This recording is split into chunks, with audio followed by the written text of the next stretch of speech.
Let's take a look at doing a double proportion inside of Traverse PC.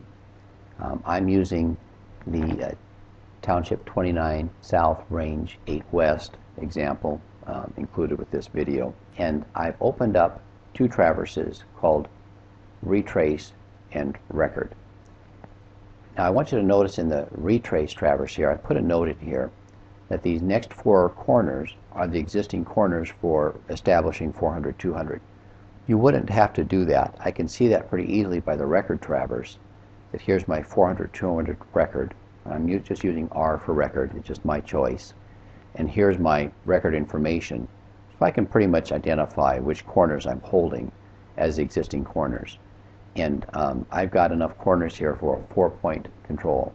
So I'm going to select these four corners out of the retrace traverse and choose Kogo double proportion.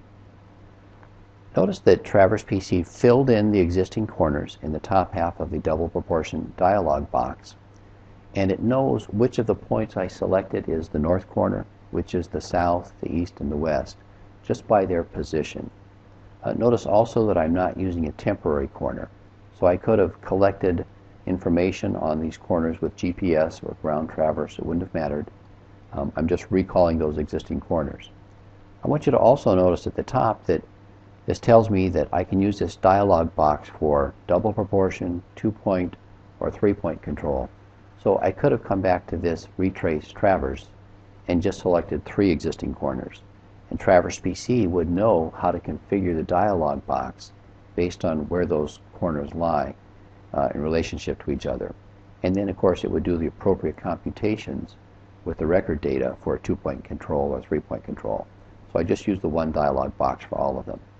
Now let's come down to our record data down here, and probably the easiest way to select this information into the dialog box is just to highlight the record point and choose Kogo double proportion.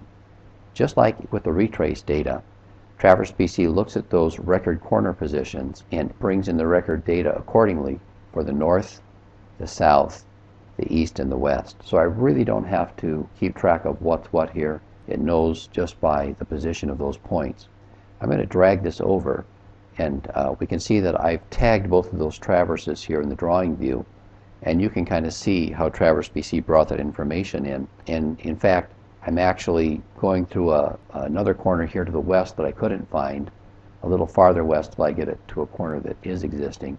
And so I'm going 5,240 feet here instead of half mile like I did in the other directions. Now, as soon as I brought in that record data, Traverse PC actually computed the position for this corner. Notice that I've got a check mark down here that says compute cardinal offset. So Traverse PC has already computed that for me, and I can check on the computation just by hitting the summary button over here. So let's scroll up to the top, and we can see that we're doing a double proportion per the BLM manual. If I had done a 2-point or 3-point control, it would say that here.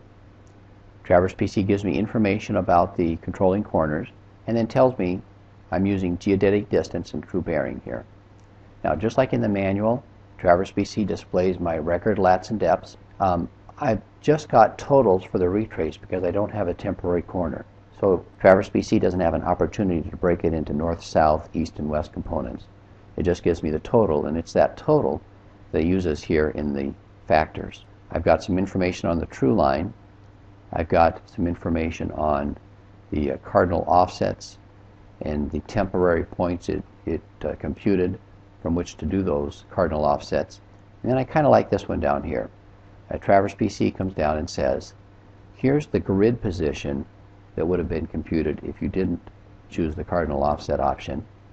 Here's the position it computed based on the cardinal offset, and then here's the difference. So I can actually see what kind of change that made.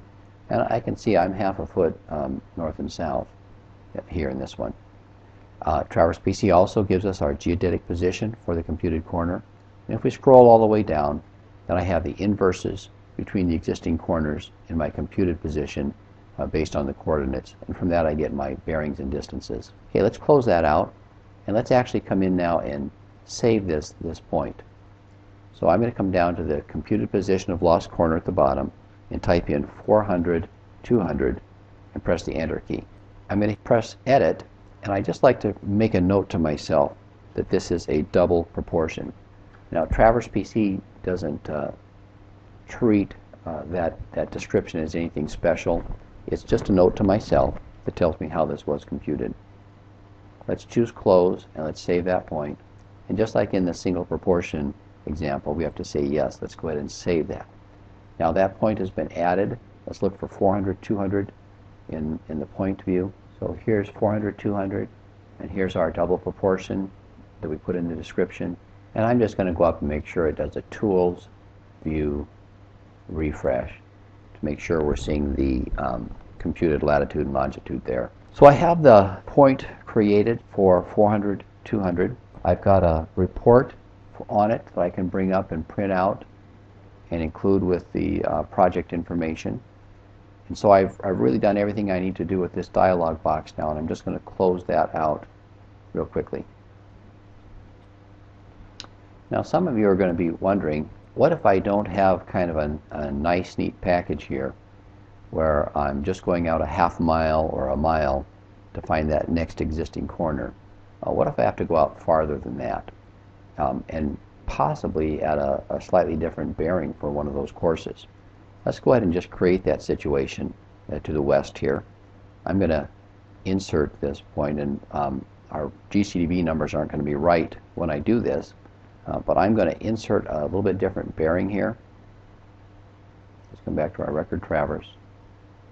And let's say that this is due west, so 490. And we're just going to create data for that. And let's go another 2640. Okay. Now, when I recompute this, we need to make this a control point as well, excuse me. Point type, occupied point. Okay, now let's do a tool recompute. I think it did it already. I've got a greater distance out here now to the west before I finally find a controlling corner. And I want to show you how we populate this. Let's go bring up our double proportion. I'm going to drag it right over here and clear it so you can kind of see how this works. Let's go back and select our 4 points again here, and let's choose Kogo double proportion and fill in those boxes again. Let's now select that original 400, 200R again, and let's choose double proportion here as well. Do you see in the dialog box, north, south, and east are still the same? Those are the values I used previously. But Traverse PC was smart enough to look at the west corner and say, you know, I had to go a little bit farther to get that next side shot. And it did it because it realized that I was using a side shot configuration here from the record corner position, and it just went past that intermediate corner to the next side shot. I could also have come back here and selected these points and had Traverse PC just look at the selected corners I want. Just kind of a little nuance about this, and you might want to experiment a little bit with selecting points like this and making sure that you're filling in the fields properly for that record data. But I think for the most part, Traverse PC will track along with you pretty well and give you the information that you're looking for the way you expect it. And again, just one final mention here. Because I've got a retrace traverse and a record traverse, I can come back anytime. And if I've updated a corner position, or if I've updated some calls in the record, I can come in and recompute this corner anytime just by selecting these points like we've done here and going to Kogo double proportion. And I would simply update point 400, 200